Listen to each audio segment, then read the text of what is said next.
കർത്താവിൽ ബഹുമാന്യരെ, നിങ്ങൾക്കെല്ലാവർക്കും വീണ്ടും എന്റെ സ്നേഹ വന്ദനങ്ങളെ പ്രകാശിപ്പിക്കുന്നു. ഈ ദിവസങ്ങളിൽ സോഷ്യൽ മീഡിയയിൽ പ്രകമ്പനം കൊണ്ടു നിൽക്കുന്ന ഒരു ചർച്ചയും വാർത്തയുമാണ് തൊടുപുഴയ്ക്ക് അടുത്തുള്ള സ്ഥലത്ത് രണ്ട് പെൺമക്കളെയും കൂട്ടിക്കൊണ്ട് ഷൈനി എന്ന് പറയുന്ന ഒരു യുവതി റെയിൽവേ ട്രാക്കിലേക്ക് പോയി ട്രെയിൻ ഇടിച്ച് കഷ്ണങ്ങളായി ചിതറിപ്പോകുവാൻ ഇടയായ സംഭവം. ഈ വിഷയത്തെക്കുറിച്ച് പത്രമാധ്യമങ്ങളിൽ കൂടെയും അതുപോലെ സോഷ്യൽ മീഡിയ പ്ലാറ്റ്ഫോമായ ഫേസ്ബുക്ക്, ഇൻസ്റ്റാഗ്രാം മുതലായ മാധ്യമങ്ങളിൽ കൂടെയും വളരെയധികം കാര്യങ്ങൾ നാം കേട്ടുകൊണ്ടിരിക്കുകയായിരുന്നു. വാസ്തവത്തില് ആ വിഷയത്തിന്റെ നിജസ്ഥിതി എന്താണെന്ന് പത്രം വായിക്കുകയോ സോഷ്യൽ മീഡിയ പ്ലാറ്റ്ഫോം റെഫർ ചെയ്യുകയോ ചെയ്ത നമുക്കൊന്നും വളരെ വ്യക്തമായിട്ട് അറിയണം എന്ന് നിർബന്ധമില്ല. എങ്കിലും പല നിലയിലുള്ള ആളുകളുടെ പ്രതികരണവും കമന്റും ഒക്കെ വായിച്ചു നോക്കിയപ്പോൾ വളരെ ഗുരുതരമായ നിലയിലുള്ള ഗ്രഹപീഡനം ആ യുവതി അനുഭവിച്ചിരുന്നു. ജീവിക്കാൻ ഒരു നിർവാഹവുമില്ലാത്ത ഒരു സാഹചര്യത്തിലാണ് ഈ നിലയിൽ ഒരു കടുങ്കൈക്ക് തയ്യാറായത് എന്നാണ് മനസ്സിലാക്കുവാൻ സാധിക്കുന്നത്. സത്യം എന്നുമായിരിക്കട്ടെ, ഈ വാർത്ത വായിക്കുകയും ആ പ്രിയപ്പെട്ട സഹോദരിയുടെയും രണ്ട് പെൺകുഞ്ഞുങ്ങളുടെയും തടുത്തുവാരിക്കൂട്ടിയ മാംസ കഷ്ണങ്ങൾ ശവപ്പെട്ടിയിലാക്കിയുള്ള ചുങ്കം പള്ളിയിലെ സംസ്കാര ശുശ്രൂഷയും കണ്ടപ്പോൾ വാസ്തവത്തിലെ ഈ നിലയിൽ ഒരു വീഡിയോ ചെയ്യണം എന്നെനിക്ക് തോന്നി. നാം ആയിരിക്കുന്ന കാലഘട്ടം ഏത് കാലഘട്ടമാണെന്ന് പറയാൻ പ്രയാസമായിരിക്കുന്നു. അത്രമാത്രം മാനസിക പിരിമുറുക്കവും മറ്റ് നിലയിലുള്ള മനസാക്ഷി മരവിച്ച പ്രവൃത്തികളും മനുഷ്യ ജീവിതത്തിൽ അരങ്ങേറിക്കൊണ്ടിരിക്കുന്ന ഒരു കാലഘട്ടത്തിലാണ് ഞാൻ നിങ്ങൾ ജീവിക്കുന്നത്. അതുമാത്രമല്ല, ഈ കഴിഞ്ഞ രണ്ടാഴ്ചയ്ക്കുള്ളിൽ എത്ര സംഭവങ്ങൾ നാം വായിക്കുകയുണ്ടായി.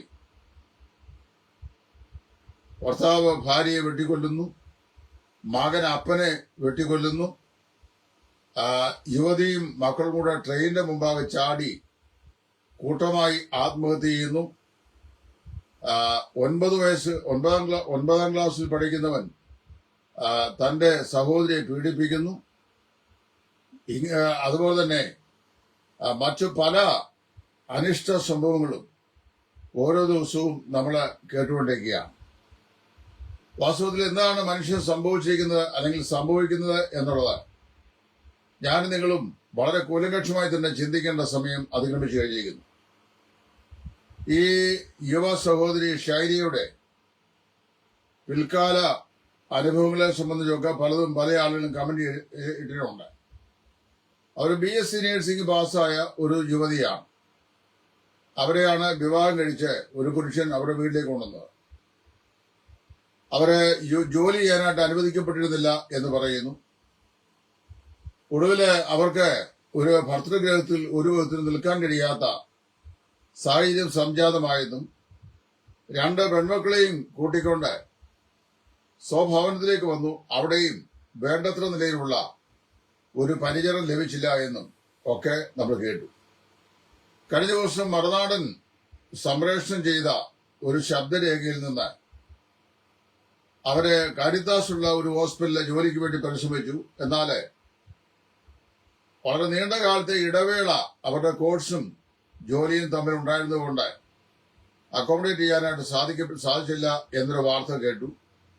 ഒടുവിൽ മറ്റൊരു ഹോസ്പിറ്റലിലെ ഒരു കൂട്ടുകാരിയോട് ഏതെങ്കിലും നിലയിൽ ഈ കുഞ്ഞുങ്ങളെ വളർത്തിക്കൊണ്ട് പോകാൻ ഒരു പ്ലേസ്മെന്റ് കിട്ടാനുള്ള സാധ്യത ഉണ്ടോ എന്നവരെ ആരായുന്ന ഒരു ശബ്ദരേഖയും കഴിഞ്ഞ ദിവസം നമുക്ക് കേൾക്കുവാനായിട്ട് ഇടയായിട്ടുണ്ട്. പ്രിയമുള്ളവരെ, വാസ്തവത്തിൽ അവർക്ക് ജീവിതം മുൻപോട്ട് കൊണ്ടുപോകാൻ കഴിയാത്ത നിലയിലുള്ള ഒരു കൊടിയ മാനസിക സമ്മർദ്ദത്തിൽ അവരാക്കപ്പെടുകയും ഇനിയും ജീവിക്കേണ്ട ഈ 2 കുഞ്ഞുങ്ങളെയും, അവൾ പ്രസവിച്ച് വളർത്തിയ ഓമനത്തുമുള്ള 2 കുഞ്ഞുങ്ങളെയും ഇവിടെ ജീവിക്കാൻ അനുവദിക്കേണ്ട എന്ന് വെച്ച് ആ യുവതി ഒരു ട്രെയിനിന്റെ മുമ്പിൽ ചാടി മരിക്കുകയാണ് ചെയ്തത്. ആ ട്രെയിന് വാസ്തവത്തില് ഓടിച്ചിരുന്ന എഞ്ചിൻ അദ്ദേഹത്തിന്റെ ഈ ലോക്കോമോട്ടീവ് പൈലറ്റ്, അദ്ദേഹം ആ കാഴ്ച കാണാൻ വളരെ പ്രയാസമായിരുന്നു എന്ന് പറഞ്ഞിട്ടുണ്ട്. അദ്ദേഹം റിപ്പോർട്ട് ചെയ്തപ്പോഴും അങ്ങനെയാണ് പറഞ്ഞത്. വാസ്തവത്തിൽ അത് ആർക്കും കാണാൻ സാധിക്കുകയില്ല. അത്ര കഠിനമായ ഒരു വിഷയമാണ്. ഞാൻ ഇപ്പോൾ ഈ വിഷയം ഇവിടെ പറയുന്നതിന്റെ കാരണം, ഈ പെൺകുട്ടികളെ വിവാഹം കഴിക്കുമ്പോൾ, ഇതിനു മുമ്പ് ഞാൻ ഒരു വീഡിയോ ഇതേക്കുറിച്ച് ചെയ്തിട്ടുണ്ട്. പെൺകുട്ടികളെ വിവാഹം കഴിക്കുമ്പോൾ ഒരു വിവാഹാലോചന വരുമ്പോൾ സ്ഥിതി സമത്വങ്ങൾ വാസ്തവത്തിൽ നോക്കുന്നൊരു പ്രവണത മലയാളികൾക്കുണ്ട്.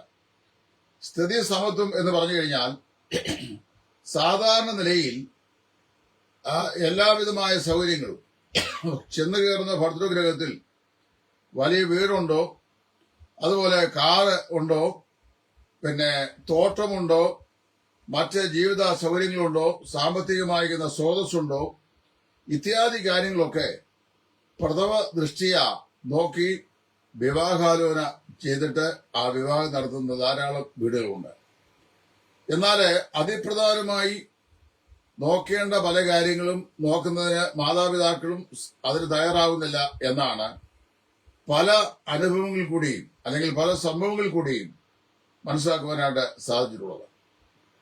പല യുവതികളും വിവാഹ ജീവിതത്തിൽ പിന്നീട് അനുഭവിക്കേണ്ടി വന്ന മാനസിക സമ്മർദ്ദങ്ങളെ സംബന്ധിച്ച് എന്നോടും എന്റെ ഭാര്യയോടും പല പറഞ്ഞിട്ടുള്ളത് എന്റെ ഓർമ്മയിൽ വരുന്നു.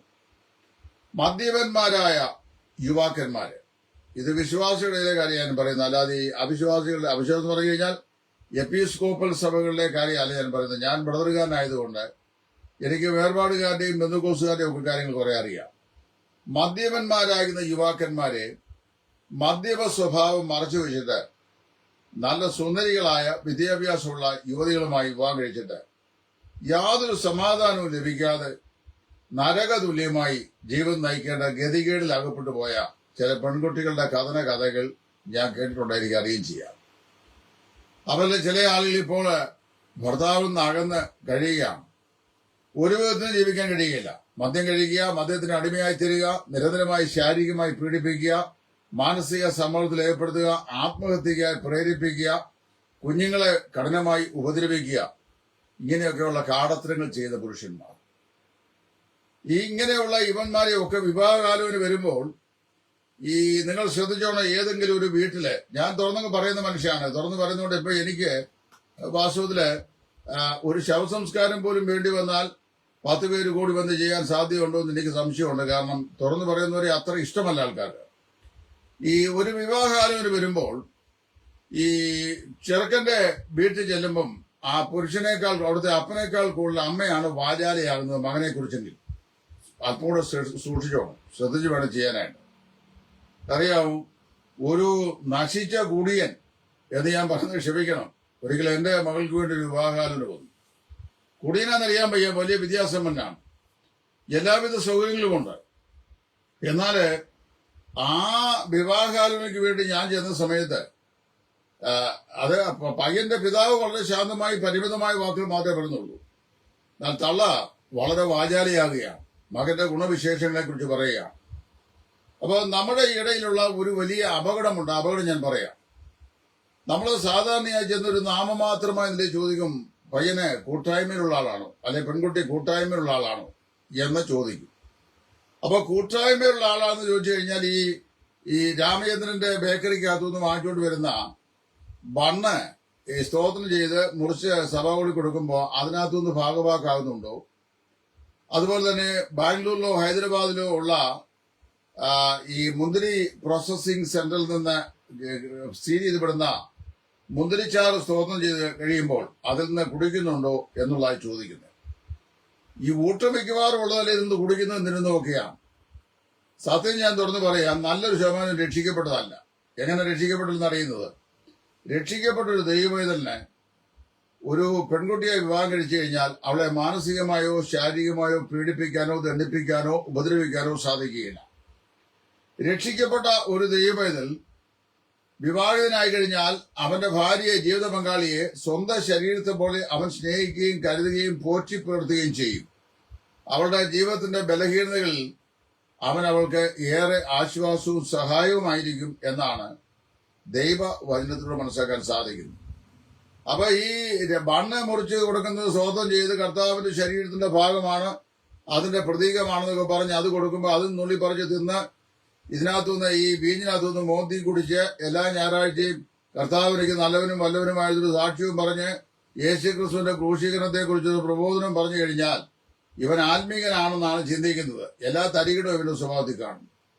അതുകൊണ്ട് ഈ പെൺമക്കളെ വിവാഹം കഴിക്കുമ്പോൾ അതിപ്രധാനമായി ചിന്തിക്കേണ്ട 3-4 കാര്യങ്ങളാണ് ഇപ്പൊ ഞാൻ പറയാൻ പോകുന്നത്. ഒന്ന്, ഈ പയ്യൻ വാസ്തവമായി രക്ഷിക്കപ്പെട്ട ഒരു നല്ല ആത്മീക നിലവാരം പുലർത്തുന്ന ആളാണോ എന്ന് വളരെ വ്യക്തമായ നിലയിൽ അന്വേഷിക്കണം.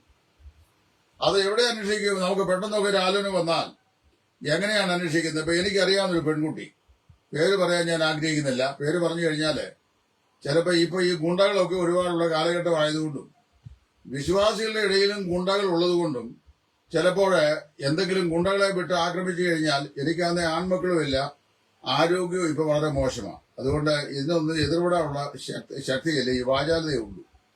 അപ്പൊ അതുകൊണ്ട് ഞാൻ പേര് പറയുന്നില്ല. അപ്പൊ ആ പെൺകുട്ടി ഒരു നല്ല BSc നേഴ്സാണ്.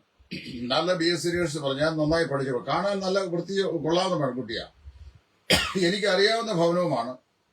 വളരെ നല്ല സൽസ്വഭാവിയായ ഒരു പെണ്ണാണ്.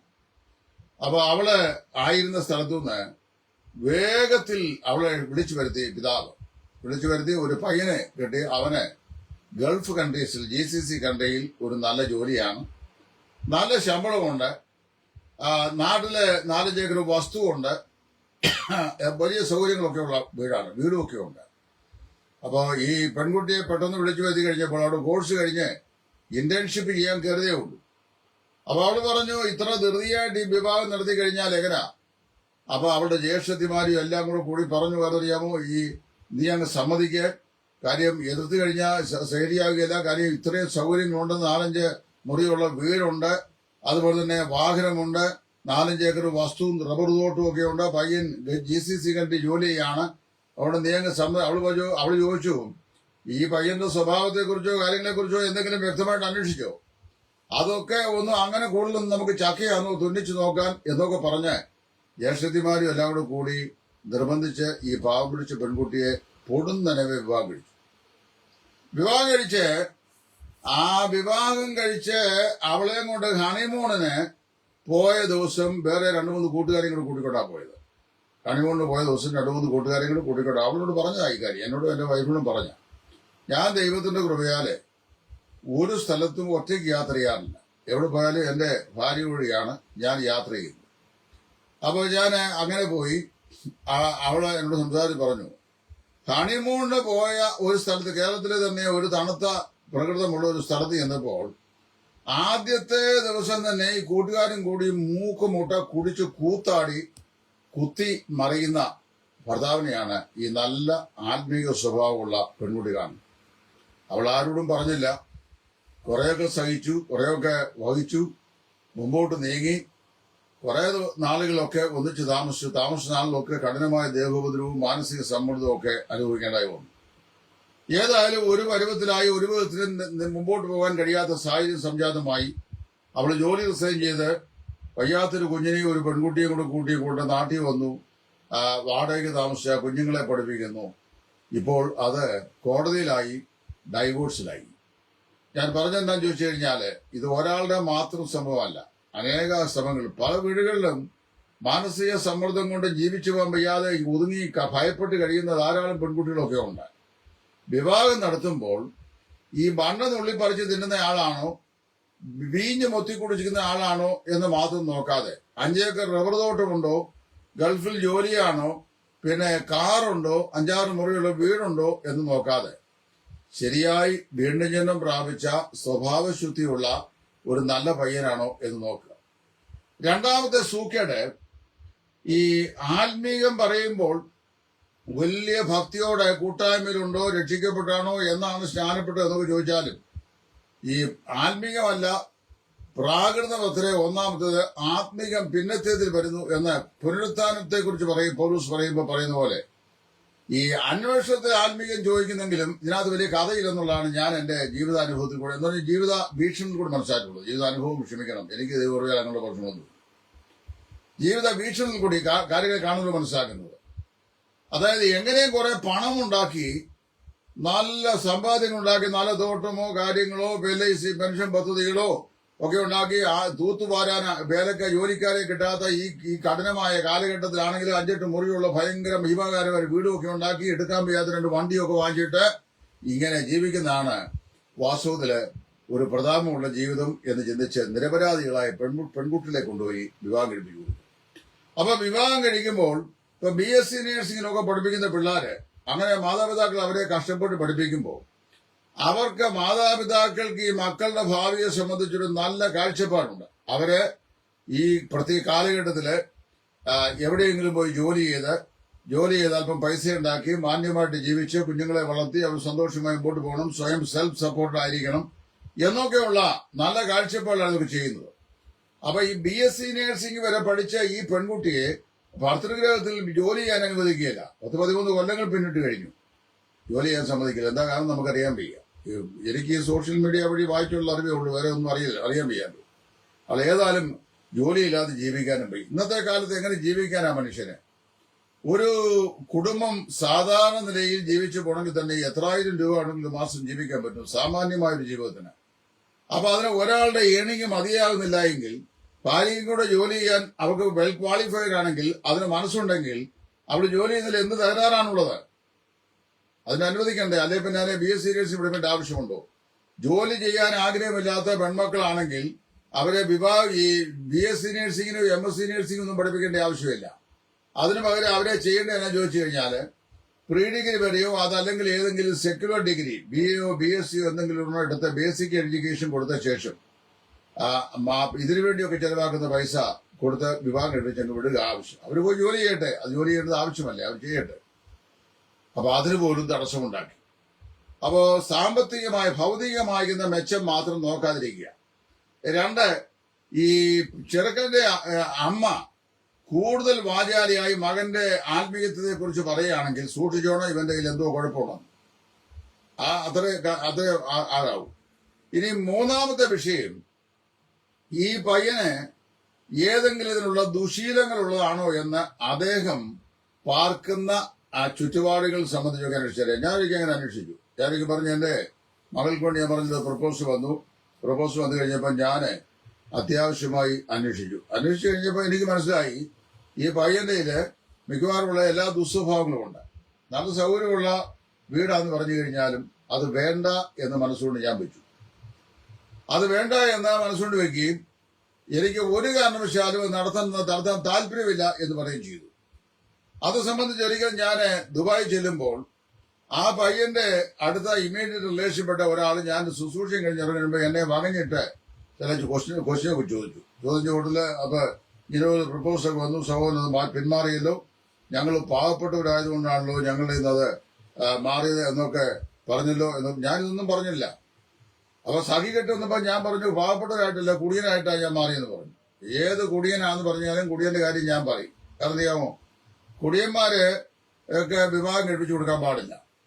അതുപോലെ തന്നെ ഈ പണ്ട് കാലത്തൊക്കെ നമ്മുടെ നാട്ടിലെ വിവാഹം നടത്തുമ്പോൾ വിവാഹം വരുമ്പോ ഈ കല്യാണം നടത്തുന്ന ആളുകൾ തറവാട്ടുകാരാന്ന് നോക്കും. എന്താ ഈ തറവാട്ടെന്ന് പറഞ്ഞാൽ കൊല്ലും കൊലയില്ലാത്തതും പിടിച്ചുപറിയും മോഷണമില്ലാത്തതും സദാചാര ജീവിതത്തിന്റെ സാക്ഷ്യത്തിന് തകരാറ് ഉണ്ടാകാത്തവരും ഒരുവിധം മാനമര്യാദയ്ക്ക് ജീവിക്കുന്നവരും ദേശത്ത് മറ്റുള്ള ആളുകൾ ഒരുവിധം നല്ല സാക്ഷ്യം പറയുന്നവരുള്ള ആളുകളെ കുറിച്ചാണ് ഈ തറവാട്ടുകാരെന്ന് പറയുന്നത്. അല്ലാതെ ഈ ഒരുപാട് വസ്തുക്കൾ മാത്രമുള്ള ആളെന്നല്ല.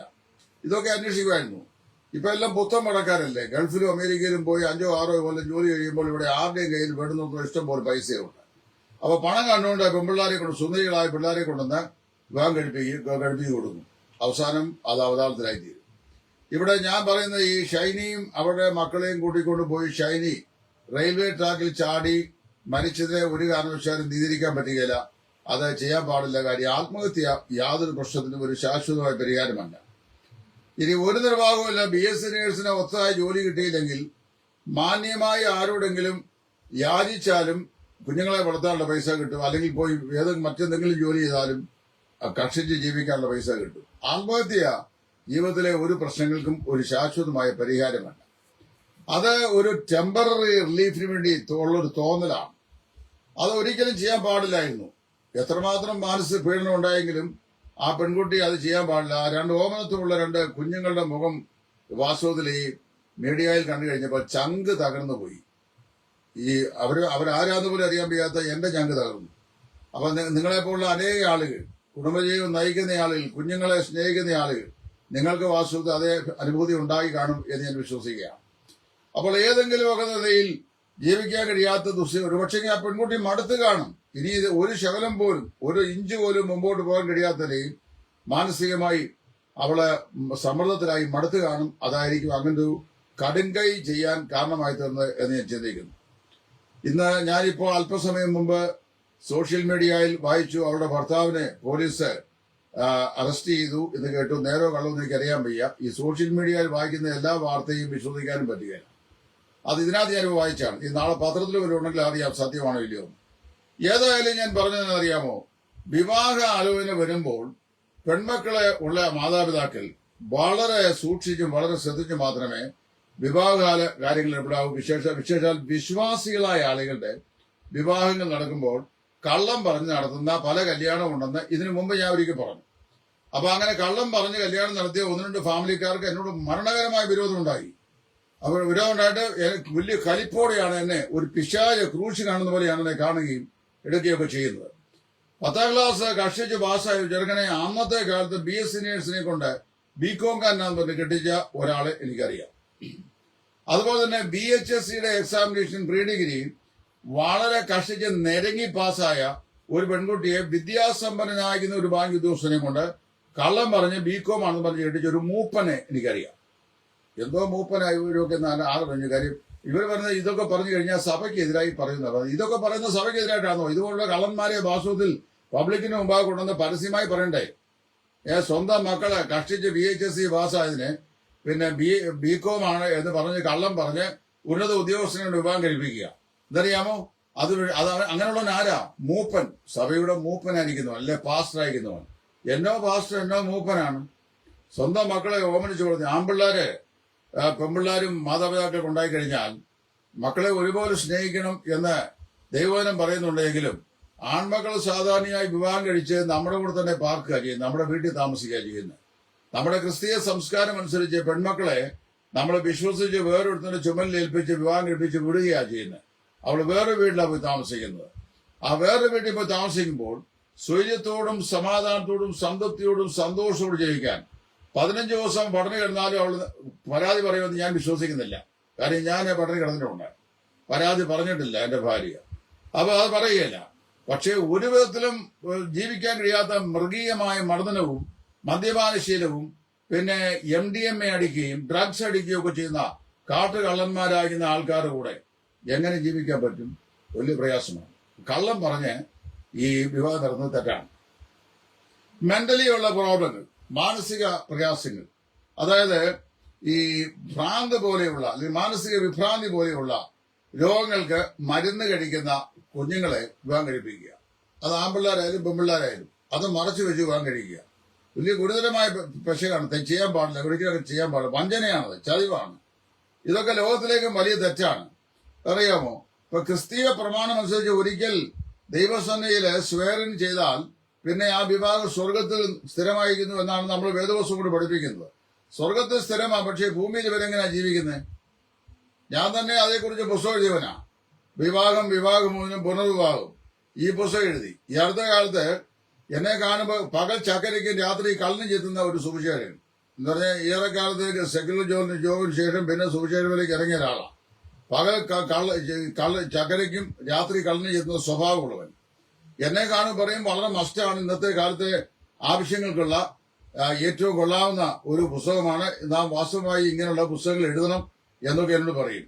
എന്നിട്ട് എന്തെന്നറിയാമോ, ഇത് ഇങ്ങനെയുള്ള പ്രശ്നങ്ങളുള്ള ആളുകളെ കാണും പറയും, അത് നിങ്ങളെ ഉദ്ദേശിച്ചാണ് ആ പുസ്തകം എഴുതിയെന്ന് പറയും. ഇങ്ങനെയുള്ളവരെയാണ് ഈ കള്ളന്മാരെന്ന് പറയുന്നത്. എങ്ങനെ പറയാതിരിക്കാൻ പറ്റും? വിവാഹം കഴിപ്പിക്കാൻ മാതാപിതാക്കൾ ഓമനിച്ച് വളർത്തിക്കൊണ്ടുവരുന്ന പെൺകുട്ടികളെ വിവാഹം കഴിക്കാൻ യോഗ്യതയുള്ള പുരുഷന്മാരാണോ ഈ പെൺകുട്ടികളെ വിവാഹം കഴിക്കുന്നത് എന്ന് മാതാപിതാക്കൾ സൂക്ഷ്മമായി നോക്കണം. ചെലവായ ചരക്കല്ല പെൺപിള്ളാര്.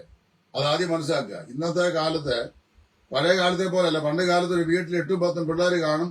മാതാപിതാക്കൾക്ക് കൃഷി മാത്രമേ ജോലി ഉപജീവന മാർഗമുള്ളൂ. മറ്റേ സർക്കാർ ജോലികളുള്ളൂ. വളരെ വിരളിലെണ്ണാൻ മാത്രമേ ഉള്ളൂ. ഉണ്ടെങ്കിൽ തന്നെ അവർക്ക് വളരെ പരിമിതമായ ശമ്പളം ആ കാലത്തുള്ളൂ. ഇന്നത്തെ കാലത്തെ വിദ്യാർത്ഥികൾ മുഴുവൻ പേരും നമ്മുടെ ഇവിടുത്തെ ആയിരക്കണക്കിന് 10,000-കണക്കിന് കോളേജുകളിൽ നിന്നും യൂണിവേഴ്സിറ്റികളിൽ നിന്നും വിദ്യാസമ്പന്നരായി പുറത്തിറങ്ങുന്ന വിദ്യാഭ്യാസമുള്ള യുവാക്കന്മാരാണ്. ഈ യുവതികളെ വിവാഹം കഴിപ്പിക്കുമ്പോൾ, അവരെ വിവാഹം കഴിപ്പിച്ചു വിടുമ്പോൾ നമ്മുടെ പെൺമക്കളെ വിവാഹം കഴിക്കാൻ യോഗ്യതയുള്ള ആളാണോ ഈ പുരുഷൻ എന്ന് ചിന്തിക്കണം. അല്ല വരുന്ന ഏതെങ്കിലും ഒരുത്തന്റെ മേൽ പെൺകുട്ടിയെ ഏൽപ്പിച്ചു കൊടുക്കുകയല്ല ചെയ്യേണ്ടത്. അതെന്നറിയാമോ? എനിക്ക് അങ്ങനെ പിതാവിനെ അറിയാം. ഒരു നല്ല പ്രപ്പോസൽ വന്നു കഴിഞ്ഞപ്പോൾ ഒരു ഇടനിലക്കാരനെ കൊണ്ടാണ് വന്നത്. അയാൾ വലിയ സൗകര്യമുള്ള വീട്ടിലെ ആളാണ്. അപ്പൊ ഈ പെൺകുട്ടിയോട് വന്നു. അപ്പം പെൺകുട്ടിയെ കൊണ്ട് ഇയാളെ പയ്യനെയും കൊണ്ട് വന്നു. പയ്യനെയും കൊണ്ട് വന്ന ശേഷം അന്നത്തെ കാലത്താണ്. അപ്പൊ കല്യാണത്തിന്റെ വാക്കെല്ലാം കൊടുത്തു, ഉറപ്പിച്ച് ഏകദേശമൊക്കെ നടക്കുമെന്നുള്ള ധാരണയായി. ഉടനെ ഈ കൂടെ വന്ന പുള്ളിക്കാരന്റെ ഈ പയ്യന്റെ ഫാദറിന്റെ ജ്യേഷ്ഠനെ ഈ പെൺകുട്ടിയുടെ അപ്പോഴ് ചോദിച്ചു, ആട്ടെ നമ്മൾ ഏതാണ്ടൊക്കെ ഒരു തീരുമാനം എത്തിച്ചേർന്നല്ലോ, എന്തായിരിക്കും മകൾക്ക് കൊടുക്കുക, വിവാഹം കഴിപ്പിച്ച് വിടുകയല്ലേ എന്ന് പറഞ്ഞു. അപ്പൊ പറഞ്ഞു ഉടനെ അവര് പറഞ്ഞു, ഈ പെൺകുട്ടി പറഞ്ഞു, ഞങ്ങള് ഒരു 50 ലക്ഷം രൂപ അല്ല 25 ലക്ഷം രൂപ 25 ലക്ഷം രൂപയെങ്കിലും കിട്ടിയാൽ ഉപകാരമാണ്. അതിനുള്ള സ്വത്തും മുതലും ഒക്കെ ഈ പയ്യനുണ്ടെന്ന് പറഞ്ഞു. ഉടനെ ഈ അപ്പൻ ഒരു വാക്ക് പറഞ്ഞു. ആ കല്യാണം നടന്നതിൽ എനിക്ക് അറിയാവുന്ന വിവാഹം വീട്ടിലാണ്. അപ്പൻ പറഞ്ഞു, വിവാഹം മുമ്പോട്ട് കൊണ്ടുപോകാൻ താല്പര്യമില്ല. മുഖത്ത് നോക്കി പറഞ്ഞു താല്പര്യമില്ല. അറിയാമോ, ഞാൻ എന്റെ മകൾക്ക് ഈ 75 ലക്ഷം രൂപയും അനുബന്ധ സൗകര്യങ്ങളാണ് കൊടുക്കാനിരിക്കുന്നത്. 25 ലക്ഷം രൂപയാണ് നിങ്ങൾ ചോദിച്ചത്. അപ്പൊ എന്റെ മകളെ വിവാഹം കഴിക്കാനുള്ള യോഗ്യത ഈ പയ്യനില്ലെന്ന് ഞാൻ ബോധ്യപ്പെടുന്നു. അതുകൊണ്ട് എന്റെ മകളെ ഞാൻ വിവാഹം കഴിപ്പിച്ച് വിടുകയില്ല നിങ്ങൾക്ക് എന്ന് പറഞ്ഞ് ആ വിവാഹം കഴിപ്പിക്കളഞ്ഞു. കാരണം ഈ വിവാഹം കഴിപ്പിക്കുമ്പോൾ വിവാഹം കഴിക്കാൻ പോകുന്ന പെൺകുട്ടിയെ വിവാഹം കഴിക്കുന്ന ചെറുപ്പക്കാരന് ഇവളെ വിവാഹം കഴിക്കാനുള്ള യോഗ്യത ഏതെല്ലാം നിന്റെ യോഗ്യത? വിദ്യാഭ്യാസപരമായും സാംസ്കാരികമായും ആളത്വപരമായും പിന്നെ മറ്റ് ക്വാളിറ്റിപരമായും എല്ലാം ഉണ്ടായിരിക്കുന്നുണ്ടോ എന്ന് എന്ത് ചെയ്യണം? നമ്മൾ നോക്കണം. നോക്കിയിട്ട് വേണം വിവാഹം കഴിപ്പിച്ചു വിടാൻ. അല്ല വരുന്നവന്റെ മുമ്പാകെ ഇറക്കി വിടുകയല്ല ചെയ്യുന്നത്. അങ്ങനെ വലഞ്ഞു പോയ ധാരാളം ആളുകളുണ്ട്. കള്ളം പറഞ്ഞ് 10ാം ക്ലാസ്സുകാരനെ BSc BCom എന്ന് പറയുക, BHSC കക്ഷിച്ച് പാസ്സായത് BCom ആണെന്ന് പറഞ്ഞ് കള്ളം പഠിപ്പിക്കുക, മാനസിക വിഭ്രാന്തി ഉള്ളതിനെ മരുന്ന് കഴിച്ചുകൊണ്ടിരിക്കുന്നതിനെ ഇതൊന്നുമില്ലാത്ത പോലെ വിവാഹം കഴിപ്പിക്കുക, ഗുളിക എടുക്കാൻ മറന്നുപോയി കഴിഞ്ഞപ്പോൾ ഭ്രാന്ത് ഇളകുക, ഇങ്ങനെയുള്ളതിനെ ഒന്നും എന്ത് ചെയ്യരുത്, ചതിച്ച് വിവാഹം കഴിപ്പിക്കരുത്. പിന്നെ അതുപോലെ തന്നെ ചികിത്സിച്ച് ഭേദമാക്കാൻ കഴിയാത്ത രോഗങ്ങളുള്ള യുവാക്കന്മാരെ ആ കാര്യങ്ങൾ മറച്ചു വെച്ച് വിവാഹം കഴിപ്പിക്കരുത്. ചികിത്സിച്ചാൽ ഭേദമാകാൻ കഴിയുന്ന രോഗങ്ങളുണ്ട്. അത് ഉദാഹരണം പറഞ്ഞു കഴിഞ്ഞാൽ, ഒരു പയ്യന് അല്ലെങ്കിൽ ഒരു പെൺകുട്ടിക്ക് ഒരു അസുഖമുണ്ട്. ആ അസുഖത്തിന് ട്രീറ്റ്മെന്റ് ചെയ്തുകൊണ്ടിരിക്കുകയാണ്. ചികിത്സിച്ചാൽ ഭേദമാകാൻ കഴിയുന്ന രോഗമാണ് എങ്കിൽ ആ വസ്തു തുറന്നു പറഞ്ഞ ശേഷം വിവാഹത്തിലേക്ക് പ്രവേശിക്കുക. എന്നാൽ അത് മറച്ചു വെച്ചിട്ട് എന്ത് ചെയ്യരുത്, വിവാഹ ബന്ധത്തിലേക്ക് പ്രവേശിക്കരുത്. അത് ഗുരുതരമാകുന്ന പ്രശ്നമാണ്. പിന്നീട് അത് വലിയ പ്രശ്നങ്ങൾ കാരണമായി തീരും. അങ്ങനെ ഈ സമൂഹത്തില് ഒരുപാട് പ്രശ്നങ്ങളാണ്. ഇപ്പോഴാണെങ്കിൽ കഴിഞ്ഞ കാലങ്ങളെക്കാൾ നമ്മളാരും ജീവിച്ചു വന്ന നമ്മുടെ തലമുറയല്ല. ഇപ്പൊ മാതാപിതാക്കൾക്ക് മക്കളോടൊരു വാക്ക് നല്ല കാര്യം പറയാൻ പോലും പറ്റുകയില്ല, ഒരു സജഷൻ പറയാൻ പറ്റുകയില്ല. എന്തെങ്കിലും ആലോചന പറഞ്ഞു കഴിഞ്ഞാൽ പിന്നെ അവരെ ഒരു മരണകരമായ വിരോധം വരെ വെച്ചു പുലർത്തുന്ന മക്കളുണ്ട്. അതുകൊണ്ട് ആലോചനകൾ പോലും പറയാൻ പറ്റാത്ത കാര്യം. വരാമെങ്കിൽ ഇപ്പം ഡ്രഗിന്റെ അടിമകളാണ്. കഴിഞ്ഞ ദിവസം ഒരു പോലീസ് ഓഫീസർ ഈ യുവാക്കന്മാർക്ക് ഒരു മോട്ടിവേഷൻ ക്ലാസ് എടുക്കുന്നത് ഞാൻ കേട്ടു. എനിക്ക് വളരെ പ്രശംസ തോന്നി ആ പോലീസ് ഉദ്യോഗസ്ഥനോട്. അദ്ദേഹം പറയാണ്, എനിക്ക് തോന്നുന്നു DSP SP റാങ്കിലുള്ള ഒരാളാണ്. അദ്ദേഹം പറയാണ്, ഞങ്ങള് ഈ 10ാം ക്ലാസ്സും 12ാം ക്ലാസ്സും പഠിക്കുന്ന വിദ്യാർത്ഥിയുടെ ഇടയിലാണ് ഈ ഡ്രഗിന്റെ MDMA സെയില് ഏറ്റവും കൂടുതൽ നടക്കുന്നത്. പഞ്ചസാര തരി പോലെ ഉള്ള നിറത്തിൽ കാണപ്പെടുന്ന ചെറിയൊരു സാധനം, അത് പൊടിച്ച് ഒരു നോട്ടിന്റെ അകത്ത് വെച്ച് ചുരുട്ടി വെച്ചിട്ട് മൂക്കിലേട്ട് ഒരൊറ്റ പൊടി പിടിച്ചു കഴിഞ്ഞാൽ 48 മണിക്കൂർ, അതായത് 8 മണിക്കൂർ കഴിയുമ്പോൾ ആ MDMA ഇവനെ കയറി പിടികൂടി കഴിഞ്ഞു കഴിഞ്ഞാൽ ആ 8 മണിക്കൂറിന് ശേഷം ഇവന്റെ സുബോധം ശരിയായ നിലയിൽ വർക്ക് ചെയ്തില്ല. 48 മണിക്കൂർ കഴിഞ്ഞാൽ ഈ സാധനത്തോടുള്ള ആസക്തി അവന് സാധാരണ നിലയിൽ ഉണ്ടാകും. പിന്നീട് അവൻ അതിന് അഡിക്റ്റ് ആയി തീരും. അവനെ അതിൽ നിന്ന് അടർത്തി മാറ്റാനായിട്ട് ആർക്കും സാധിക്കത്തില്ല. ഇത് സ്കൂളുകൾ, കോളേജുകളൊക്കെ കേന്ദ്രീകരിച്ചാണ് ഇപ്പൊ ഏറ്റവും കൂടുതൽ. പോലീസുകാർ ധാരാളം പിടിക്കുന്നുണ്ട്, ആളിനെ പിടിക്കുന്നുണ്ട്. ഞാൻ പറയുന്നത് ഗവൺമെന്റ് ഓഫ് ഇന്ത്യ തന്നെ എന്ത് ചെയ്യണം, ഈ ഡ്രഗിന്റെ ഉപഭോഗം, ഡ്രഗ് ഉപയോഗിക്കുന്ന ആളുകൾക്കെതിരെ ഒരു നിയമം തന്നെ അതിനുവേണ്ടി കൊണ്ടുവന്ന ശേഷം അങ്ങനെയുള്ള ആളുകൾക്ക് കനത്ത ശിക്ഷ പീനൽ കോഡ് പ്രകാരം കൊടുക്കുമെന്നൊരു നിയമനിർമ്മാണം ചെയ്യണം. നിയമനിർമ്മാണം ചെയ്ത് അതിശക്തമായ നിലയിലുള്ള ഒരു മുന്നേറ്റം ഗവൺമെന്റിന്റെ സൈഡിൽ നിന്നുണ്ടാകുമെങ്കിൽ ഒരു പരിധിവരെ ഇതിന് പരിഹാരം ഉണ്ടാകുമെന്ന് ഞാൻ വിശ്വസിക്കുകയാണ്. വാസ്തവത്തില് അമ്മയും പെങ്ങന്മാരെയും നമ്മൾ തിരിച്ചറിയാൻ വയ്യാത്ത യുവാക്കന്മാര്, സ്വന്തം സഹോദരിയുമായി ശാരീരിക ബന്ധത്തിൽ ഏർപ്പെടുന്ന യുവാക്കന്മാര്, പിന്നെ അതുപോലെ തന്നെ മാതാപിതാക്കളെ കൊല്ലാനുള്ള താല്പര്യം കാണിക്കുന്ന യുവജനത, ഇങ്ങനെയുള്ള വഷളത്വം ഈ സമൂഹത്തിൽ വർദ്ധിച്ചു വരികയാണ്. അതിന്റെ കൂടെയാണ് ഇങ്ങനെയുള്ള ഗ്രഹപീഡകളും, അല്ലെങ്കിൽ വീട്ടിലുണ്ടാകുന്ന വിവാഹാനന്തരമുള്ള ഗ്രഹപീഡകളും. ഇത് സഹിച്ചു നിൽക്കാൻ കഴിയാതെ വരുമ്പോൾ ആളുകളെയും അവരുടെ ഒരു പെട്ടെന്നുണ്ടാകുന്ന ഒരു മാനസിക സമ്മർദ്ദത്തിൽ ഇനി ജീവിതം വേണ്ട എന്ന് ചിന്തിക്കുന്ന ആ നിർനിമിഷത്തിലാണ് ഇതുപോലെയുള്ള കടുങ്കൈകൾ പല ആളുകളും പ്രവർത്തിക്കുവാൻ കാരണമായി തീരുന്നത്. ഇപ്പോൾ അവരുടെ ശവസംസ്കാര ദിവസം നമ്മളെല്ലാവരും കണ്ടതാണ്. ഭയങ്കരമായിരുന്ന ജനാവലി, പൊതുജനത്തിന്റെ ശക്തമായിരുന്ന പ്രതിഷേധം. എത്ര കഠിനമാണ്, എത്ര നിന്ദ്യമാണ് ആ സംഭവം. ഇങ്ങനെയുള്ള ദോഷിക സംഭവങ്ങൾ ഇനിയും നമ്മുടെ ഈ ദൈവത്തിന്റെ സ്വന്തം നാടെന്ന് പറയുന്ന കേരളത്തിൽ ഒരിക്കൽ പോലും കേൾക്കാതിരിക്കട്ടെ എന്ന് ആത്മാർത്ഥമായി പ്രാർത്ഥിക്കുന്നു.